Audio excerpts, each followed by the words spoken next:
Hey, what's up everyone? Master for the Yu-Gi-Oh! Council here today to give you guys a card preview for a card I am super excited about, and that is Destruction Sword Dragon Buster Blade. This is one of the very newest cards that they've announced that's going to be new support for the Buster Blader archetype. The Buster Blader archetype is getting some love shown to it in a way that even Red Eyes was not given, which is pretty cool in a way. I mean, I wish that when they upgraded older decks, they would upgrade them in the same fashion, but unfortunately, they didn't give too much love to Blue Eyes, if we're completely honest. Then they gave a bit more to Red Eyes, and now they're definitely giving the most to Buster Bladers. But anyway, this card, I think, is very, very good support for Dragunities, as well as for Buster Blader, although if they intended it to be that way, how would I know? Let's go ahead and talk about this card, including its effects, and then talk about some uses for it, and I'll show you guys a couple of loops that this card can be used in as well. Alright, so this thing is a Dark Dragon Tuner monster, level 1, 400 attack, 300 defense. So it is quite capable of being used with cards of consonants, which is really, really nice. It can also be searched out of the deck via Gate Dirk and dumped into the graveyard. It can be special summoned from the graveyard via Darkness Meld. It can be brought out of the deck via Tum. So there's all kinds of ways that Dragunities can utilize this card. But that's not the main thing about it. Let's go ahead and talk about its effects. You can target one Buster player you control, equip this monster from your hand or your side of the field to that target. Now, if it said a monster and not just a Buster Blader, this card would be so broken it's beyond belief, but it doesn't. So, anyway, what we're concerned with is, while this card is equipped to a monster, your opponent cannot special summon monsters from the extra deck. While this card is equipped to a monster, you can special summon this card. You can only use this effect of Destruction Sword, Dragon Buster Blade once per turn. Alright, so, need I really say any more? Your opponent cannot special summon monsters from the extra deck. That is so lethal to so many decks. It's just insane. There are some decks that can obviously get around this, like Cleaforts, Infernoids, Monarchs, Necros, kind of, sort of, but Necros are going to get hit pretty soon, so they're not going to be much of a threat, hopefully. But most decks, like Satellar Knights, and if you go back a little further, you know, Blackwings, Fire Fists, all these kinds of decks are just hampered so much by not being able to use their extra deck. That's why the new Monarch deck is so good. Well, actually, some of the new Monarch decks over in the OCG that are very, very good don't even utilize the new field spell. But some Monarch decks that do very well over there do use the new field spell. And the reason for that is because if they don't have an extra deck, your opponent can't special summon from the extra deck. So this thing is not necessarily a replacement for Dragon's Bind, another card that I reviewed recently, and it's a very, very good card for Dragunities, because if you don't know what that is, it simply says neither player can special summon monsters as long as it's face up on the field. In order to use it, though, you have to target a face-up Dragon-type monster you control, and then, you know, as long as that monster's on the field, the trap would also stay on the field. So you would use it with a Star of Spark Dragon, ideally, to keep it around longer. But anyway, this card is not necessarily a replacement for that, but it is a very, very good card nonetheless. It is definitely more consistent. It's definitely easier to get onto your side of the field, and on top of that, you know, the other card doesn't stop your opponent from being able to special summon very strong monsters from the extra deck versus this would. So they both have their pros and cons. Alright, let's go ahead and jump over to a couple of loops, combos that I can demonstrate how this card would really be used. This card is just so amazing. I'm so excited this card is coming out. It really is incredible for Dragunities. Alright, I'll see you guys in just a sec. Alright, so you're going to have the 5 cards. We're going to assume we're going first. You need 3 cards to pull off the regular stuff, which is something like a Missile Tin or an Instant Fusion. Phalanx into the Grave, which Praveen could put there, plus add a Ducks to hand, or you would need a Ducks plus a Foolish Burial. You guys know how it goes. So we're going to go ahead and activate this. Now the 4th card you need in order to make this a really good loop, which is why I'm going to show you guys, you would either need the new tuner, which Corseska is substituting for the new tuner, because like I said, it's not on Dueling Network yet. So you would need the tuner, or you would need a Zephyros, or you would need a Gruda, or you would need a Dragunity Divine Lance. Any one of those cards allows you to turn this into a really cool loop. Alright, so we're going to ditch the Phalanx in order to search out a Dux from the deck. I mean, you guys know how this goes. I'm just going to go ahead and special summon it because of the fact that we all know what you do is add it to hand, normal summon it, and then you bring this thing back, you special summon it as well. This gets special summoned off of Phalanx and brings it back. So, we ditch these to the grave in order to bring out our lovely Gaydurg, our beloved Gaydurg. Alright, so if you have Zephyros in the deck, what you're going to do is add it to hand and ditch it to the graveyard. If it's in your hand, you're going to add a Garuda to hand and ditch the Zephyros. Either which way, this ends up into the grave right now at this point in time. Now, why am I using the Dueling Network instead of DevPro in replay form? Well, first of all, DevPro is down temporarily, so I can't do that.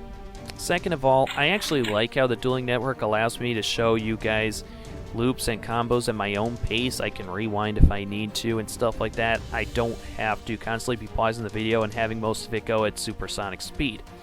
So there are definitely advantages to using the Dueling Network to show you guys combos and stuff like that. So we use the Darkness Melt Dragon to bring back the Gaydurg. This is all pre-standard stuff. Now again, by this point, if you have a Garuda in hand already, then you add the new tuner to hand and you ditch it to the graveyard. If this is in your hand, what you would do is you would add a Garuda to hand and you ditch the new tuner to the graveyard. And if you don't have the new tuner, you don't have Garuda, you don't have an extra wing beast in general or dragon to, add Garuda, but you do have a Dragunity Divine Lance, all you do is you add the new tuner to hand, you ditch it to the graveyard. Basically, the point is the new tuner has to be in the graveyard by this point. Alright, so now what we're going to do is we're going to special summon the Zephyros by bouncing back Darkness Melt. Darkness Melt gets special summoned by banishing off the Atum. So this guy is not used this effect as of yet. So what we're going to do is go ahead and use it now by bringing back the Phalanx. Now what we're going to do is ditch the Phalanx and the Zephyros in order to make a Vajrayana, which brings the Phalanx right back to your side of the field. Alright, now we go ahead and overlay our two level 6s together in order to make our second Atum. Now, since we have to run Leviathan, you might as well construct your deck in a way that works well with Leviathan. In other words, you want to go for the rank 8 options. I'm not showing you guys the deck profile, strictly speaking, right now. I'm going to save that, hopefully until the next ban list is revealed. I want to make a couple of new Dragunity deck lists for you guys then, but I'm not going to do so right now. I mean, you can see what I'm running in my deck, but yeah. So my point is you want to construct this thing in a way that works best with Leviathan, since you have to run Leviathan in order to make this combo work anyway. So we make the second Atum, we detach the Gaydurg, and then we view the deck, and we special summon our Leviathan from the deck. The problem is this is going to be 0 attack and 0 defense, so you do have to keep that in mind. So let's go ahead and make this thing in defense mode. I'm actually wondering, even right now, if there's a potentially better way of doing this. I'm going to have to figure out if there's a way of bringing this in at full strength or something like that. Well, I know there is if it's in your hand initially. As a matter of fact, if it's in your hand initially, you would add a Garuda, you could discard this or something like that. That could be a way of doing this. But anyway, that's not... Oh, come on. Why? Arg. It's like right in the way right now.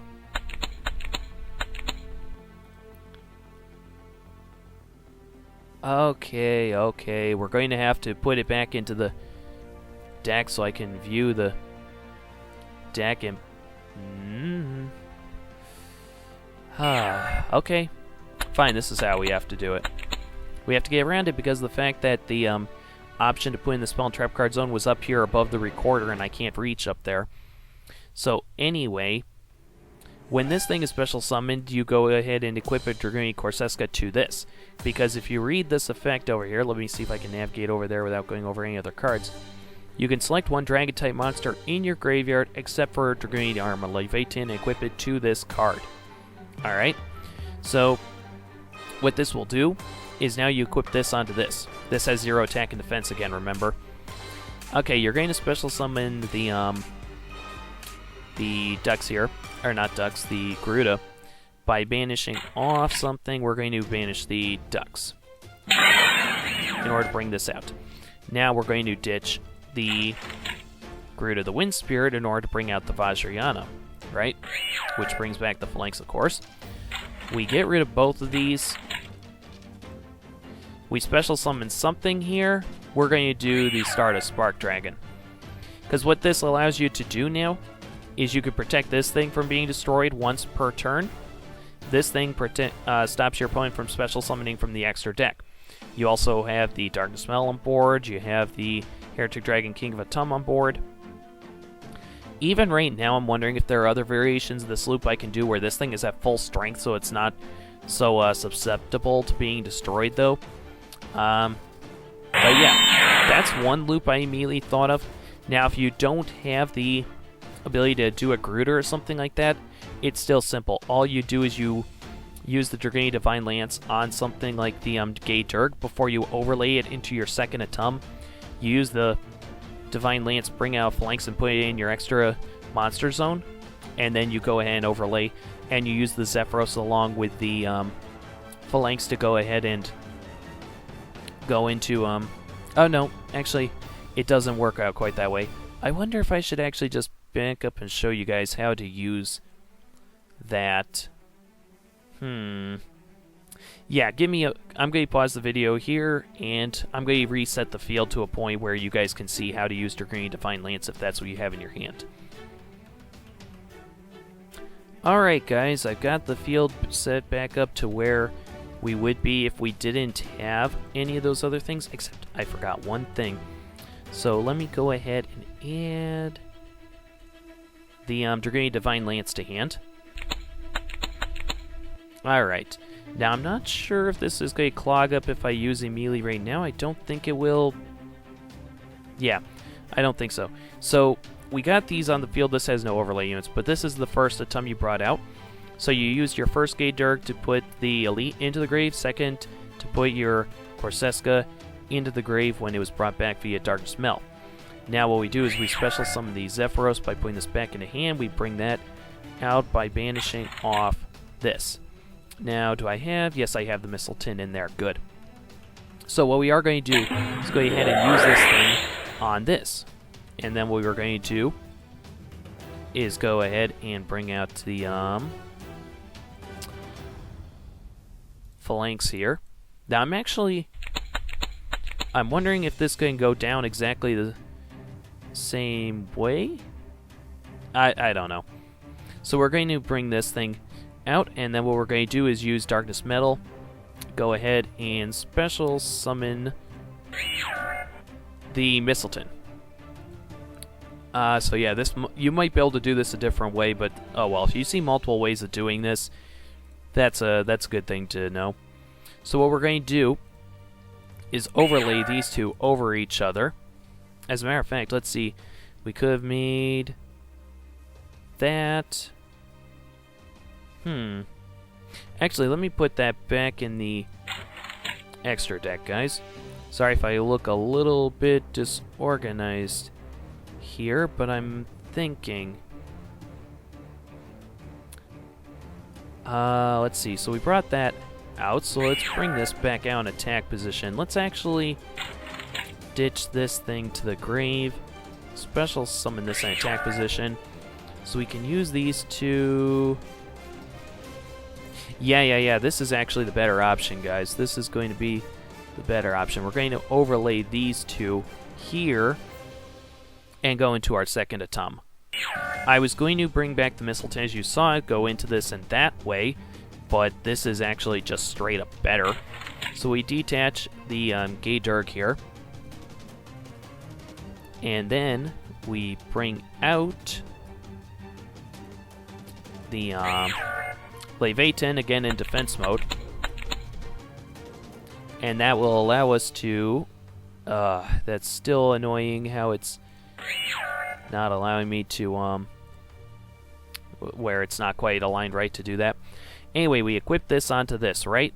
Darkness Mill has not used this effect yet because we brought out the flanks via the Divine Lance, which of course the Divine Lance has to go to the grave too.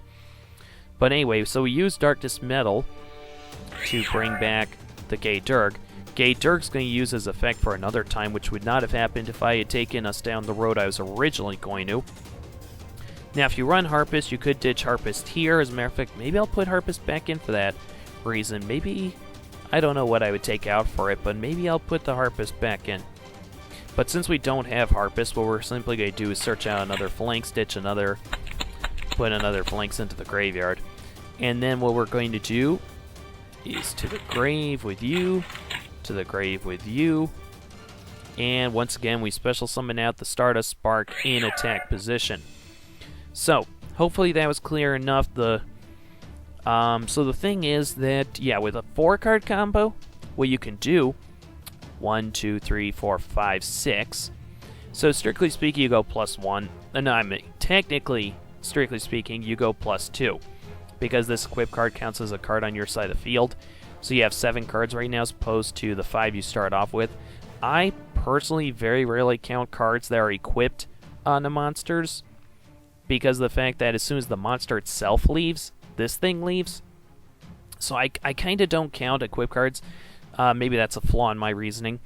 But even if you don't count the new card that's equipped onto your Leviathan, you have 1, 2, 3, 4, 5, 6 cards. So you went +1.